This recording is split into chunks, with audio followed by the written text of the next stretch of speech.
प्रिय बहनों और भाइयों, बेटे और बेटियों, हम सब मिलकर कोरोना के खिलाफ युद्ध लड़ रहे हैं। राहत की बात यह है कि अब लगातार पॉजिटिविटी रेट कम होता चला जा रहा है। 22 अप्रैल को पॉजिटिविटी रेट जहाँ 24.29% था, ये घटते घटते आज 25 अप्रैल को 23.01% हो गया।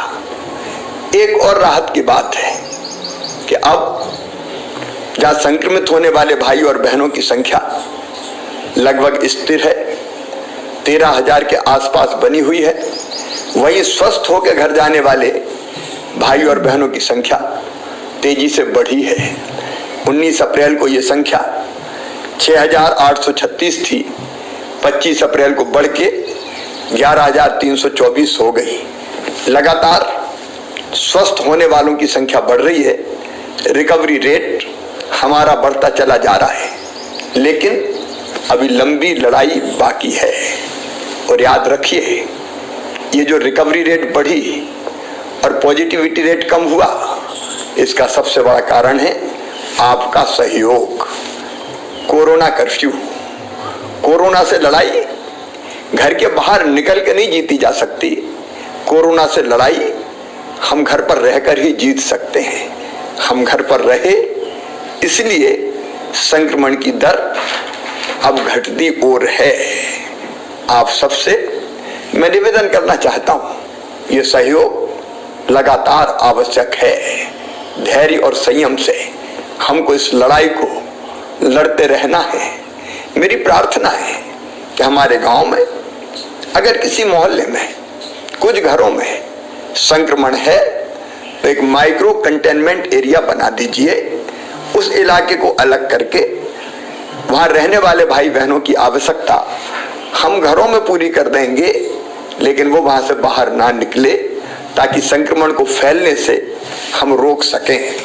अगर हमारे शहर में किसी कॉलोनी में, किसी मोहल्ले में संक्रमित भाई और बहनों की संख्या ज्यादा है, तो वहां माइक्रो कंटेनमेंट एरिया बना के, मतलब उतने इलाके को कंटेन करके हम संक्रमण को बाहर फैलने से रोक दें। ये सहयोग अत्यंत आवश्यक है और इसलिए अब माइक्रो कंटेनमेंट एरिया बनाने की नीति भी इस लड़ाई में हमने सम्मिलित की है।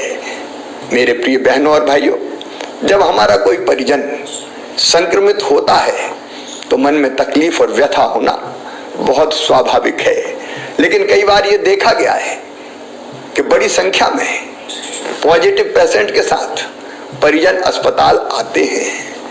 मैं आपसे निवेदन करना चाहता हूं, इसके कारण एक और आप स्वयं संक्रमित हो जाते हैं तो आप खुद का भी नुकसान करते हैं, और आप संक्रमित हो गए तो फिर आपके परिजन की देखभाल कौन करेगा। और इसलिए मैं निवेदन करना चाहता हूं कि किसी का आना परिजन के साथ आवश्यक है तो कोरोना गाइडलाइन का पालन करते हुए आए। ज्यादा संख्या में लोग बिल्कुल ना आए, और अस्पताल में तो संक्रमित को भर्ती करवाने के बाद वार्ड में कतई ना जाएं, बिल्कुल ना जाएं।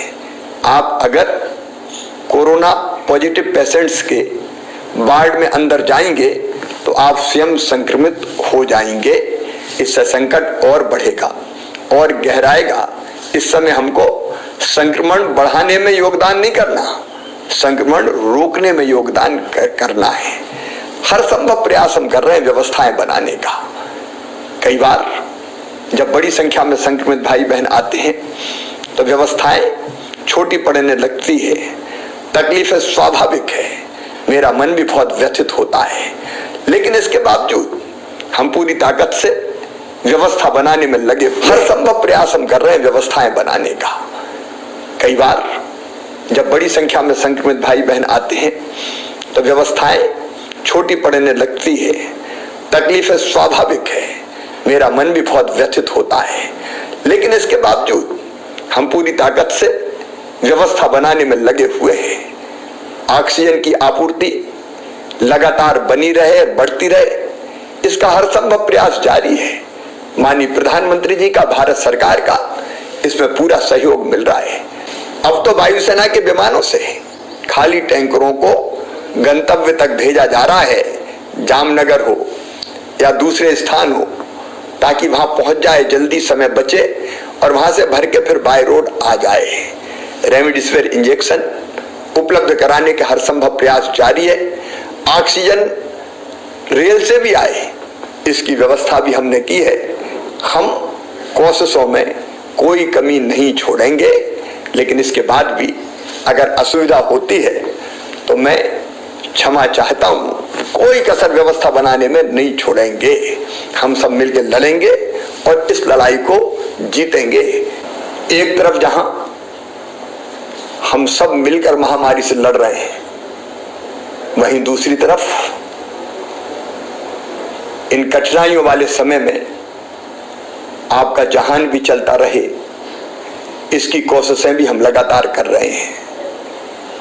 मध्य प्रदेश सरकार ने 3 महीने का राशन निःशुल्क देने का फैसला किया है। माननीय प्रधानमंत्री जी ने, भारत सरकार ने भी 2 महीने का राशन मई और जून का निःशुल्क देने का फैसला किया है। माननीय प्रधानमंत्री जी ने, भारत सरकार ने भी 2 महीने का राशन मई और जून का निःशुल्क देने का फैसला किया है। निःशुल्क राशन के साथ साथ हमारे जो स्ट्रीट वेंडर है, चाहे वो शहरी हो, फुटपाथ पर सामान बेचने वाले, छोटा मोटा कारोबार करने वाले या ग्रामीण क्षेत्र के हो, उनके खाते में भी 1000 रुपया डालने का हमने फैसला किया है। जल्दी ही किसानों के खाते में मुख्यमंत्री किसान कल्याण योजना की निधि की एक किस्त भी डाली जाएगी। जनता को राहत देने के हर संभव उपाय हम लगातार करते रहेंगे। लेकिन एक बात और ध्यान रखिएगा, इस लड़ाई में अगर हमारे सेनापति कोई है तो वो सेनापति है डॉक्टर्स, पैरामेडिकल स्टाफ, हमारी नर्स बहनें, हमारे वार्ड बॉय, ये अपनी जान हथेली पे रख के, अपनी जान जोखिम में डाल के ये इस लड़ाई को लड़ रहे हैं। इनका सम्मान कीजिए, इनका मनोबल बढ़ाइए, इनकी हिम्मत बढ़ाइए, इनका हौसला बढ़ाइए, ताकि दुगने उत्साह से ये आपकी सेवा में लगे, संक्रमितों को स्वस्थ कर सके। इनके साथ अशोभनीय व्यवहार कतई नहीं होना चाहिए।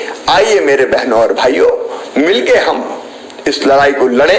मेरा विश्वास है कि जो रणनीति हमने बनाई है उस पर अगर हम ठीक ढंग से चलते रहे तो निश्चित तौर पर कोरोना हारेगा, हम जीतेंगे।